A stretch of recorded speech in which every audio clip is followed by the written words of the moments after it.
Welcome to the Leader to Leader podcast. I'm your host, Susan Spears.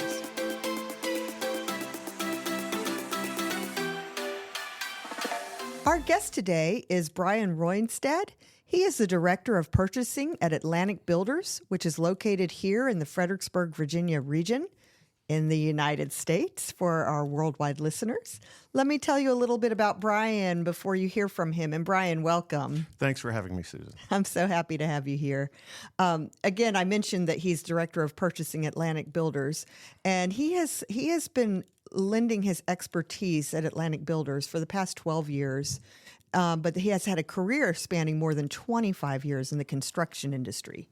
So originally from Connecticut, he relocated to this Fredericksburg area to attend the University of Mary Washington, which is about a mile and a half or so from where we're sitting. It's very close, yes. Except back in the day, it was Mary Washington College. So I know. date myself a little bit then, but yes. Mm-hmm. And by the way, I live right by the back entrance, and the sign still says Mary Washington does it? College. Oh, that's so cool. Yeah, you should come by there. I will, absolutely.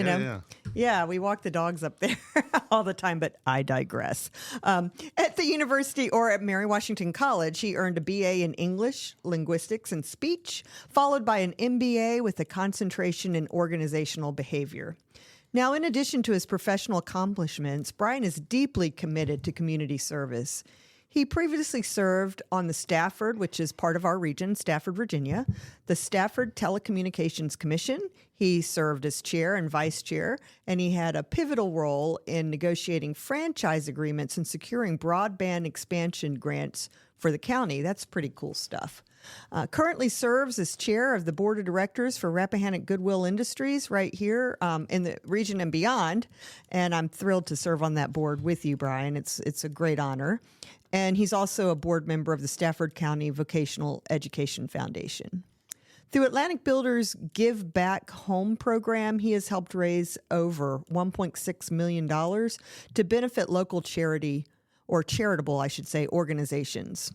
Fantastic. And lives up in Northern Virginia, not far from here, with his wife and son. Brian, so happy to have you today. Thanks again for having me, Susan. This is great. I've been looking forward to this. It is great. And, you're always so positive. I never see you with I'm having a bad day, even if you are having a bad day. You're I upbeat. have them quite often. Yes, I have them quite often. Oh, I'm glad it comes across quite well.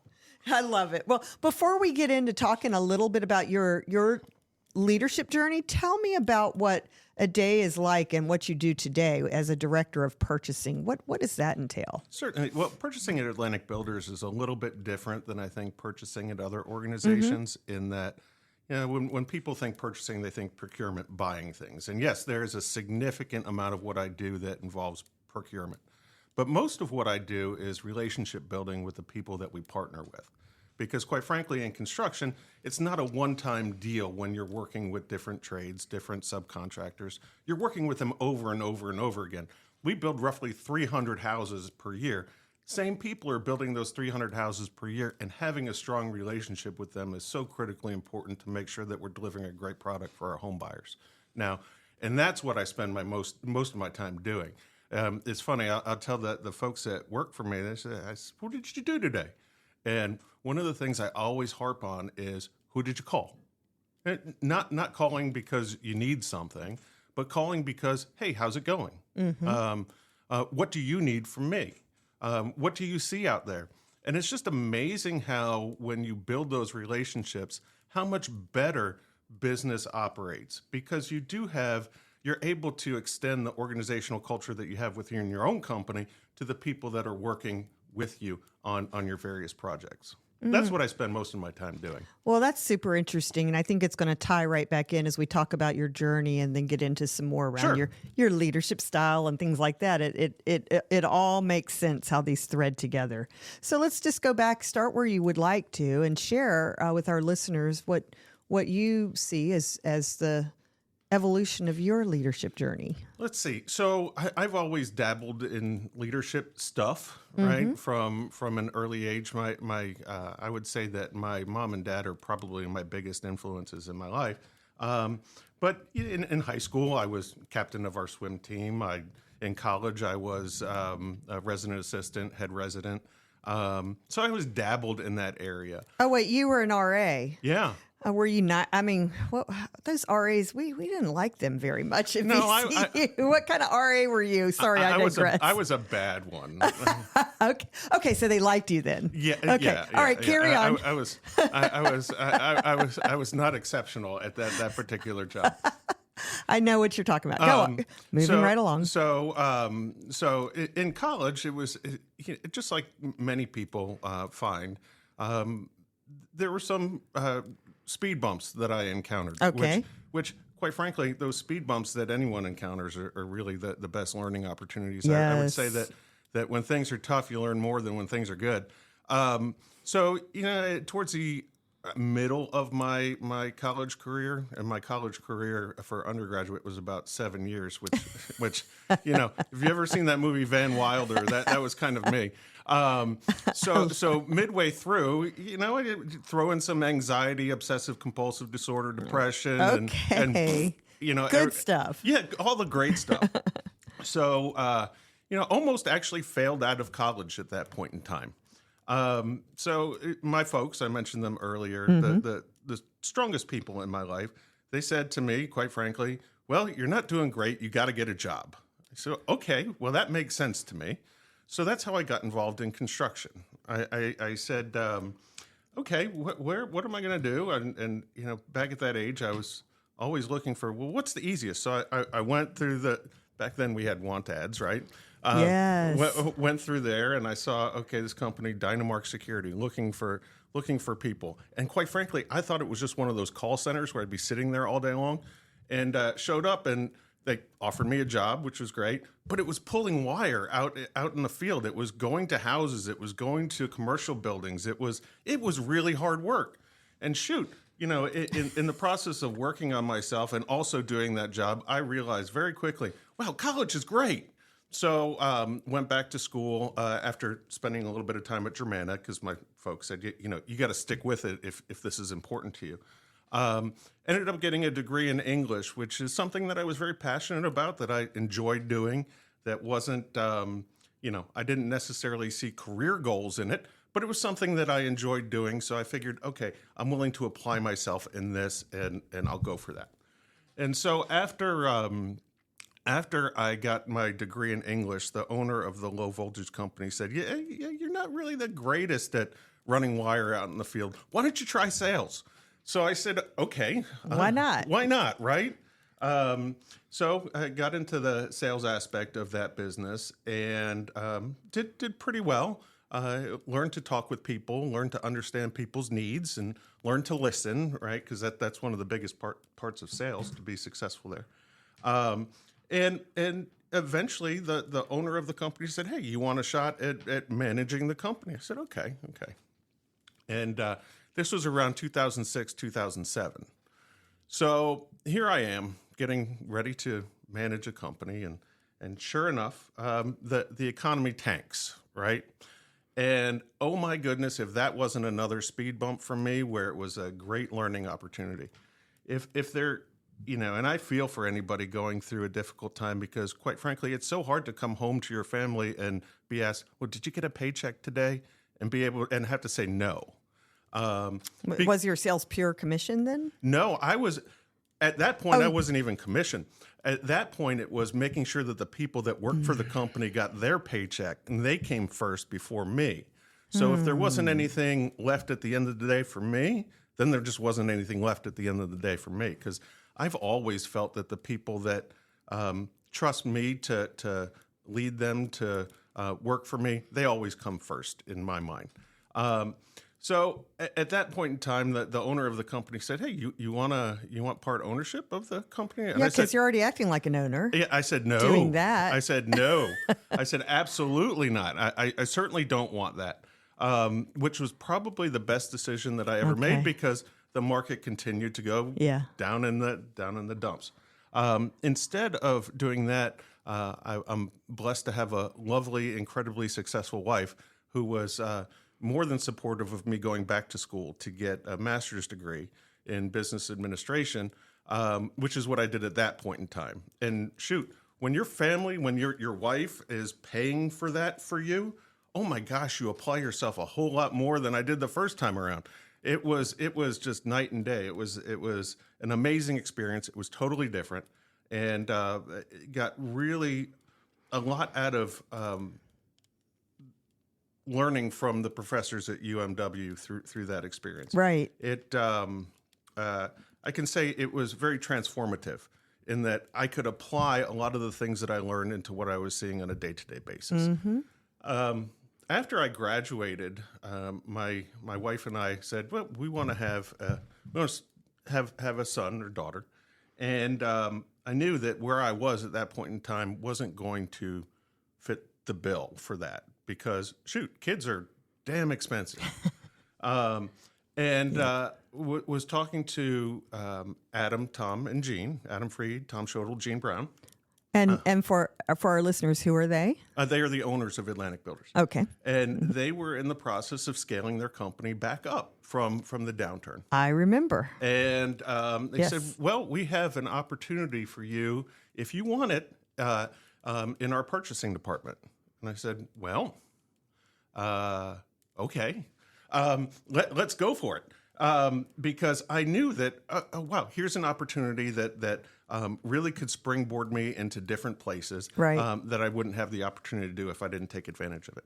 And it was, they joked me because when I joined the team, they didn't really have room for me in the building that we're at, so that they actually put me in a server room. It was incredibly hot. They wheeled in an Fantastic. it was awesome.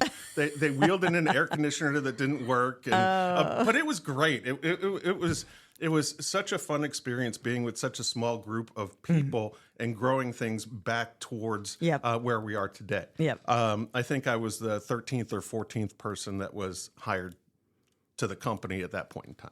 And we're up over 60 now, I think, which is a lot of fun. And then as time went on, I'm always one to say, "Oh, I'll try that. I'll do that. Give me a shot at that."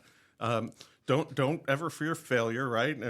Failure is great because if you don't fail at things, you don't learn from them. So let me try that. Let me try this. Started taking on more responsibilities and ended up in the position that I'm at right now. And with that, they allow me to, which is really nice, to work with many wonderful people in many adjunct areas, like Goodwill that we talked about, the board that we serve on together.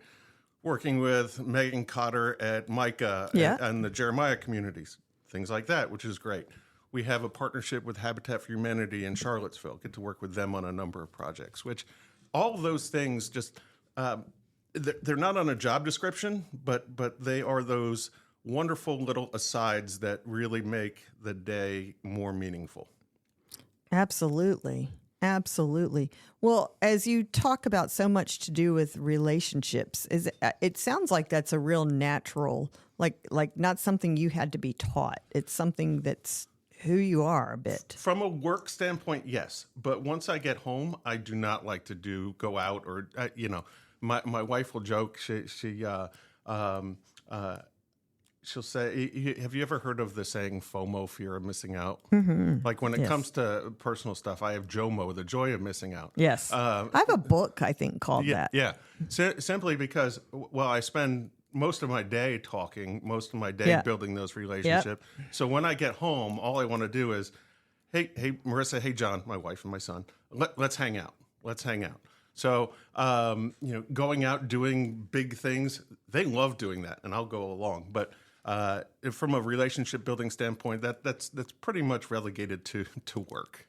Right. So excuse me. So that's really your place where you get all of that energy all day, but then you need to refuel. Yes, absolutely. I would say that if somebody asked me, everybody would peg me that I work with as an extrovert, right? But I would absolutely define myself as an introvert because how I recharge myself is right. in quiet time. Right. And, a lot of that around the relationship building, so much of that is one-on-one.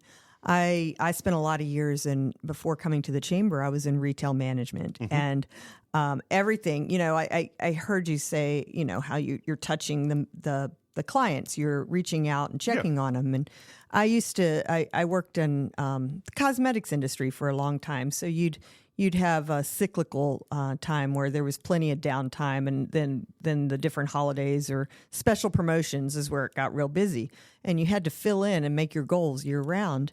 And I remember sometimes I'd have days where I'd leave at the end of the day after tallying up my sales and say, "Oh my God, thank God," and I'd say the couple of customers' names to myself. This one and this one and this one came in or called me, or I wouldn't have done anything today. And it was a while before I processed that to realize they were calling because I took care of them, Sure. and went that extra mile. I always checked on them. I thanked them. In this case, I would often drive to people's homes and drop off their stuff to them if they lived locally. And I had a lot of elderly, clients and stuff. And I was like, no, I'll bring it to you on my way home. And they loved it. But it's sort of that piece where once you build that relationship, you've got people for life. Absolutely. And it's also genuine. Like I cared about them, right? And I'm sure you care about yours. Absolutely. And so it's our job and all that. But if you're in the right job, doing the right thing, that all is genuine and people can tell. And it's reciprocal too, and it's contagious, right? Because I'll get calls from partners and from trades that say, I saw you out the other day. You didn't look too happy. Is everything all right? Or haven't heard from you. How's everything going? And it funnels back, which is really special. And when you're in an industry where, shoot, you're doing the same thing over and over and over again, having people that understand that mindset is just so critically important. I liken it to the opposite of buying an automobile, right? Because you go and you buy a car, the deal is done, and you go home, and boom, you're good. Building a house, like I said, we build 300 houses per year. You're doing 300 different car sales per year. And maintaining those relationships and growing those relationships is so critically important to make sure that the process and the experience associated with those sales stays incredibly positive. Yeah, and 300 per year feels like a lot, is it? Well, it depends, right? It depends on who you're comparing yourself to, right? Sure. There are national builders in this market that I believe build more than we do. There are smaller custom builders that build far less. There aren't many builders of our size in this market or any market. Either you're at the 50 to 100 range or you're at the 500 plus right. Huge range. So we're kind of an anomaly in that aspect. But we are growing, so who knows? Maybe we'll be in that 500 range here pretty soon. Yeah, it's super interesting. I mean, as I think about that, it seems like a lot of production and a lot of things that are going to depend on folks like you being in leadership roles to keep things running smoothly inside the house and outside the house. Yeah. It, and I'll say that mindset not only translates from the people that we have business partnerships with, but the people that work within Atlantic Builders. And one of the first things that I do, and I'm sure you know this very well, management by walking around, right? One of the first things I do is I take a lap around the building. And I'll do that in the morning. I'll do that in the afternoon, just to say hi, just to check in on people, just to say, hey, what's going on? Because number one, I love all the people that I work with. Yes. It makes it, the people there are what make it such an enjoyable experience. But number two, I also, in caring about them, want to make sure that there isn't anything that I can do to make their experience better. And by walking around and asking, you're able to find that out. So I try and do that every day, at least once a day, in the morning or in the afternoon, or sometimes both. So it all sounds lovely. There has to be some conflict. Oh, always. And so let's I love conflict. Yeah, all right. That's what I was going to say. Tell me about it. So, Susan, I think that conflict is great if it's respectful. Yes. Right? And I think that when people stop talking to each other, that's when you have the biggest problems. And I see that a lot in our society today. There isn't a lot of conversation, productive conversation. And I encourage anybody that works for me or works with me to be brutally honest, but in a kind manner, right? Because if somebody is not going to tell you that they think you're screwing up, or somebody's not going to tell you that they have a concern about something, then you can't do anything about it. Yes. And sometimes in expressing those concerns, there is conflict. But if it's positive, so my team, I believe, knows that I'm always coming from a positive place. Yes. One of the things that I tell them before they start working for me is I want you to be as good or better than me at everything that I do, if they want that. And if they know that, right, and I tell them something, even if they don't agree with it, they know that the mindset and the motivation behind whatever I'm saying is positive because I want something good for them. Mm-hmm. And that conflict is great. I love it. I actually, in preparation for this, our conversation, I asked the team, I said, I'm doing this conversation. What are some things that you would like me to know understand their feedback on my leadership style and things like that. And one of my colleagues who was really great, she actually even said, you do a great job. I love working with you. But, and I was like, oh, I love this. This is great. Wait, are you ready for it? What was the but? The but was sometimes when you're talking to me, you're looking at your phone. And I'm like, oh, that's really crappy. I do that? She said, yes. I didn't enjoy hearing it, but I thought it was great that she felt comfortable sharing it with me. And so now one of the things that I make sure that I do, and I joke her about it, I walk her when I do my walking around the office, I make sure I leave my phone in my office. And I say, hey, you know what I don't have with me right now? I don't have my phone. She said, oh, yeah, good job. But having that comfort to be able to share those kind of things, that's something that's so critically important if you want to learn in any position what you're doing and improve. It's just, I wouldn't want it any other way. Yeah, well, that's terrific. Thank you for sharing that. And for laying a foundation there where people are comfortable to go, I can tell you, mm-hmm. right? Because that's sometimes we say that and it's not actually the case, right? Sure. So have you always been that kind of thick-skinned, if you will? Oh, I'm not thick-skinned. Okay. No, it's very uncomfortable to do that. Okay. But I think it's so important that I do kind of make sure that happens. Nobody likes to hear criticism, right? Yeah, but that one wasn't so bad. No. So I always press myself to make sure that whenever there's a mistake or mm-hmm. an issue, that mm-hmm. I share it publicly. Number one. Sure. Number one, screwed something up. It was so in construction, numbers are always bigger, right? Mm-hmm. Numbers are always bigger, right? Mm-hmm.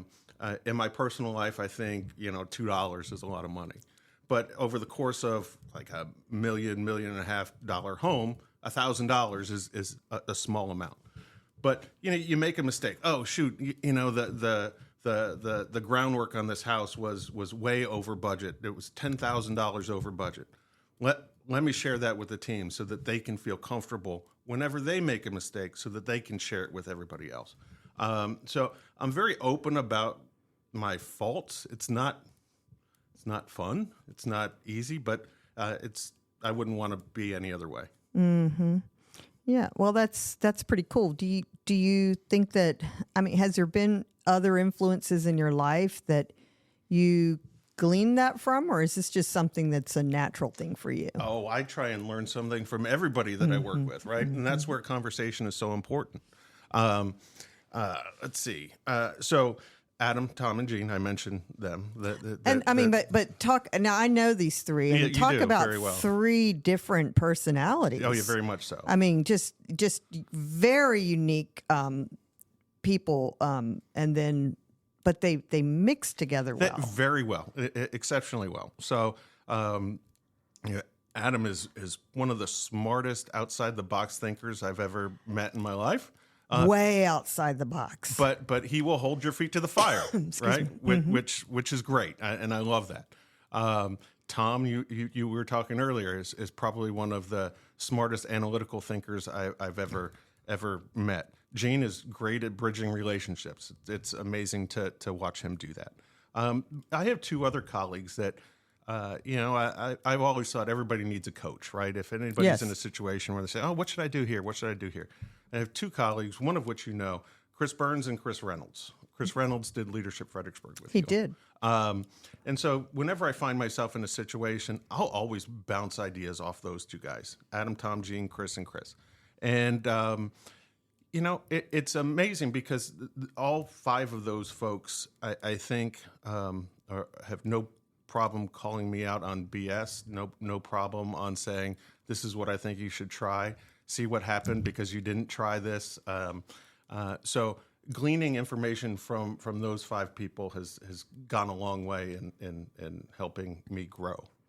And I bet that sometimes they're all on the same accord, and sometimes Almost you're getting. never. Yeah, I was going to say, like, well, if it's something that, I guess if you're going to them, it probably has some complexity where you're like, okay, almost never. Okay, so then it wouldn't be, but so then you've got to thread that together. Yeah, which is fun, right? I make a lot of charts and I make a lot of notes and arrows and stuff like that. Yeah, that's great. I also tend to learn quite a bit from the folks that I work with in the purchasing department. Mm-hmm. Those are the people that I spend most of my time with. Okay. And one of the requirements, as I mentioned, that I have for anybody that works in our department is they need to feel comfortable calling me out on my BS and calling other people out on their BS. We have a daily meeting every day at 3:00 where, most of the time it devolves into everybody just giving everybody a hard time. But our 3:00 hard times. Yeah, right, exactly. But it also gives us an opportunity to hold each other accountable, but in a constructive and somewhat positive manner. That meeting started during COVID when everybody was working from home, and I missed seeing my team. Yeah. So I set up this 3:00 meeting. Just it's 15 minutes a day, and it's time for us to share things that we're working on, any problems that we have, and for everybody to hold each other accountable. It's one of my favorite times of day. Good stuff. But they also share throughout that time things that I could be doing better, things that they see that we need to improve upon. So learning from them is also incredibly meaningful to me. Good. Well, you mentioned starting that in the COVID time. As we reflect now that we're into 2025, it still feels like this heavy shadow of COVID that's been such a disruptor on how the worldwide pandemic had this collective trauma on everybody. What do you see from your lens in your industry? Any of the major changes or what you're still dealing with or how you've come out of it? Just thoughts in general. COVID was an interesting time for me and for our business. I was devastated to see what the community and what the world was going through. Yeah. There was a lot of loss, a lot of sadness, which I struggle to see those things, and because I'm a fixer, right? I always want to fix things, and there wasn't a way to fix that. So from the construction side, we had supply chain problems. Yeah. We had massive labor problems. We had significant cost inflation. It was, I tell anybody that if you're in purchasing and you could make it through the COVID pandemic from a business standpoint, you can do anything. But what I found was it was truly a testament to the mindset of relationship building, right? We, as a company, other companies would have 6, 8, 10, 12, 14-week delays on things. I think the most we were ever delayed on something was 2 weeks. How did you manage that? Because of the relationships that we had with existing vendors. So they prioritized us, right? How about that? It was having conversations with these vendors, understanding their pain points. So our window company, they're based out of Pennsylvania. They are a wonderful company. And I took the time to travel up to see them and got to understand how they actually function as a business, what their pain points were, how they took in their orders. And with that understanding, I was able to broach and say, hey, if I submit this order, will you let me change orders around in terms of priority? And they said, yes. I said, okay, great. So based on our schedule, based on when permits are ready, I could change around our orders, which enabled us to hit those dates. So everybody has a story like that, right? Yeah. And if you're working with people that you've worked with for 15, 20, 30 years, people are going to want to look out for you. If you just started working with them yesterday, you're way down at the bottom of the list. Whereas our tenure of people that work with us is probably around 10, 15 years. So they know, they get it, right? And they're willing to, just like the people that work for me, they're willing to hold us accountable to things that they want to see better. They can throw out ideas and say, do this different.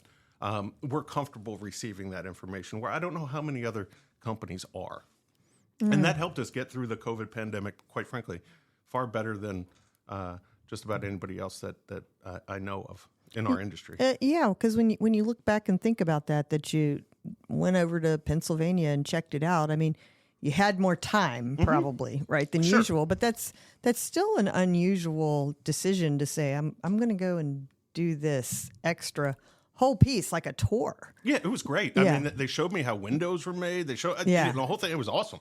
Yeah, I mean, I'm sure it was. Yeah, I don't normally get out of the office like that, but Right. I truly love that experience. That was great. So those are some of the silver linings and Yeah, the good things, and there were plenty. But it's just, I feel like the world is today is split between March 12th, 2020 and March 13th, 2020.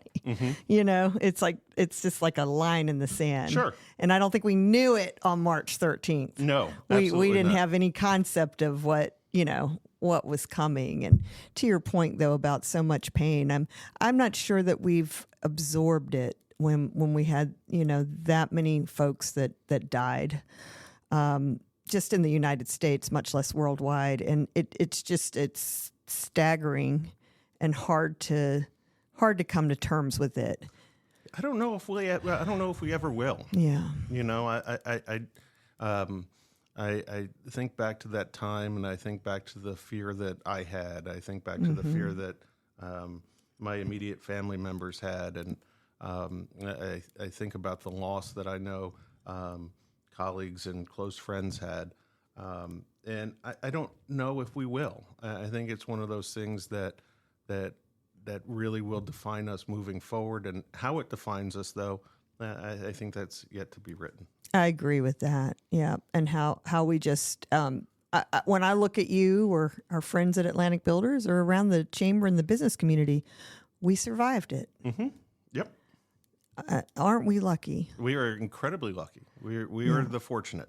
We are the fortunate. And so we have a duty to have excellence. We have a duty to give back, right? Absolutely. And to make a difference in our community, because you all are a successful business, but you could do it in a vacuum. You could as a company, you could primarily just do your business. But instead, like I've got what I mentioned and it's just a piece of it, this 1.6 million benefiting local charitable organizations. But that's one side of how you all give back, one part of it, because you guys are on boards and committees and task forces and things all over the community, as well as other giving that's not included on that, So I think that the mindset of giving back, which is one of our core values, is really, I think that's what makes us a great business. And I don't know if we would be as successful in a vacuum, because it's not like people are banging on my door saying that they want me, but shoot, I don't know if I'd be there if that mindset wasn't there. Right. I don't know if many of my other colleagues, many of my other incredibly talented colleagues would be there if that mindset wasn't there. So that the culture really does breed a level of success. And I think that giving back and participating in community events, I think those things really facilitate the growth of that culture. So I don't know if we would be as successful as we are if we didn't do those things. Yeah, I agree. It does make you stand out. It's really quite something. It makes me happy coming to work, right?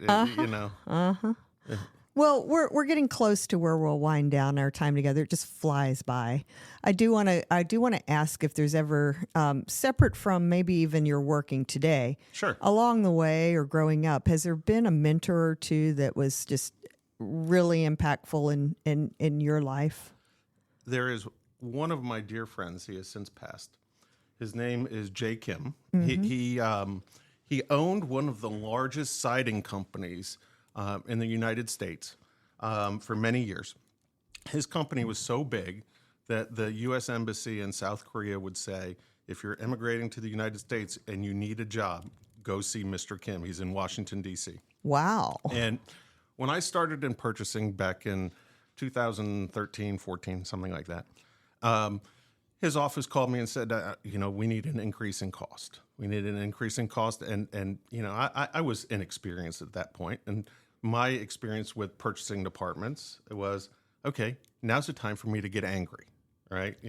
No, we're not going to take an increase. Shoot, that is not going to happen, or blah, blah, blah, blah, blah. And Jay called me up on the phone and he said, hey, let me take you to lunch. I said, okay, Jay, I would love that.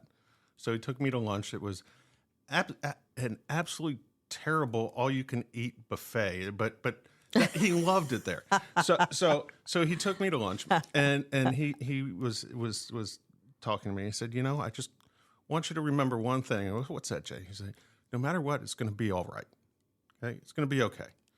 So I'll do whatever you want, but it's going to be okay. Just get the information. It's going to be okay. And I learned from him that purchasing doesn't need to be angry. I don't need to slam my fist. It's going to be okay, right? And developed a really, really wonderful friendship with him over the next 10 years. And I would say that I probably learned more from him than I learned from anybody. And I couldn't install a piece of siding if my life depended upon it. I couldn't do a siding takeoff if my life depended upon it. I could come close. But that mindset of business to business relationships and human to human relationships, he was just very impactful to me, and just a wonderful human being. And one of the last times I saw him, he was up by my house. He knew where I lived. He said, are you and your son home? I said, yeah. He said, come on by the CVS. I said, okay. So I drove to he was there. I guess he was picking up prescription. He wanted to meet my son. So okay. I have a picture of him, me, and my son sitting on my desk to this day. That's nice. He was just a wonderful, wonderful human being. Well, I'm sorry you lost him. He led a long and very successful life. So when he passed, it was a celebration, which was very nice.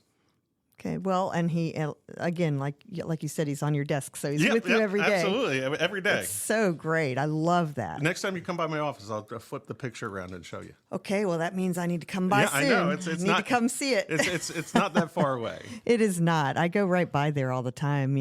I pass you guys when I head over to my brother's house. And I grew up in a neighborhood that's right across Route 1 there from you all. Oh, really cool. Mm-hmm. Sure did. Twin Lakes? Right next to it. Okay. Yep. Mm-hmm. But you can I want you to visualize what my summers were like growing up. This is a child of the 70s. So that neighborhood right next to it is called Confederate Ridge, which is not an unusual name in Virginia in the 1970s. Yep. Anyway, all the houses that have been developed there since, they weren't all there then. So there was plenty of woods and stuff. And you might know that there's an Alum Springs Park. Okay. Not far from there, a mile or two down the road. And then if you go kind of around the curve up the street from there. There's College Heights swimming pool, community pool. And so we would cut out through a backyard of our neighborhood, down a side street in Twin Lakes, back through somebody else's yard, then a wooded path, and then we were at Alum Springs Park. We were little kids. And then we would walk up that hill that was a street that took us to College Heights Pool. And that's how it was in the 70s, every day, outside, right, with your friends. Oh, yeah. Other times we were on bicycles, but not to the pool because you had to go through the paths in the woods, And it's just, I wish that for every kid. 80s Connecticut was very similar to that. Yeah, it was very similar to that. It makes me digress here a bit, but I think it tells a story of how we become kind of who we are too. Sure, you know, yeah. That's a very Gen X thing. Yeah, I think riding my bike 5 miles to elementary school was great. I loved it. It was a lot of fun. It's different times. Different times for sure. And when I drive through those neighborhoods now, I can see where, Yeah, definitely. There's a house there now where we used to cut through that path and so forth. But if you haven't been over to Alum Springs Park, go check it out sometime. I will It's absolutely do that. Pretty cool. I will absolutely. Yeah, it's a pretty neat place. All right, well we'll get back to what we're here for, which would be as we wind down. I always do like to ask if you have a favorite quote or motto or anything that's meaningful to you that you would share with listeners. My favorite quotes change on a month-to-month, that's all day-to-day right. basis. One of the things that I tend to try and read a lot about successful business people, and I'll butcher his words, but Jeff Bezos said, "Speak last." Right? He always tries to speak last in all of the meetings that he's in, and I try and do that too. It's harder for me than I think it is for Mr. Bezos because I always want to jump in, but I always write down before meetings, speak last, because I found that the information that I can glean from others in the room are far greater of import than whatever I was going to say. So not only will I learn a lot from listening to them first, but it can also help me formulate whatever I was going to say in response. So speak last would be probably what I'm focused on right now the most. All right, speak last. I like it.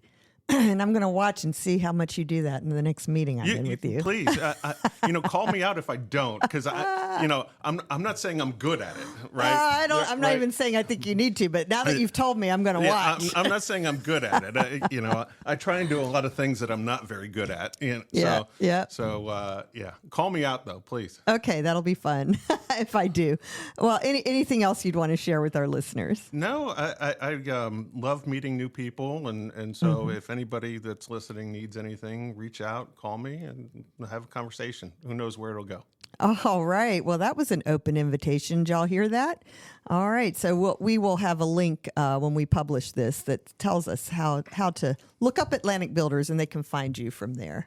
Absolutely. So, well, thank you for being with us here today on the Leader to Leader podcast, Brian. It's been a joy. Thanks, Susan. You're the best. It's a little love fest over here, but it's all good. We love working together through the chamber and business and our community. And now, again, listeners, our guest today was Brian Roinestad, and he is the Director of Purchasing at Atlantic Builders here in the Fredericksburg, Virginia region. Thank you all for spending time with us today. If you haven't already liked our podcast, please do. We want you to stick around and hear about other fantastic leaders from the Fredericksburg region and beyond. Thanks a lot, and we'll see you next time.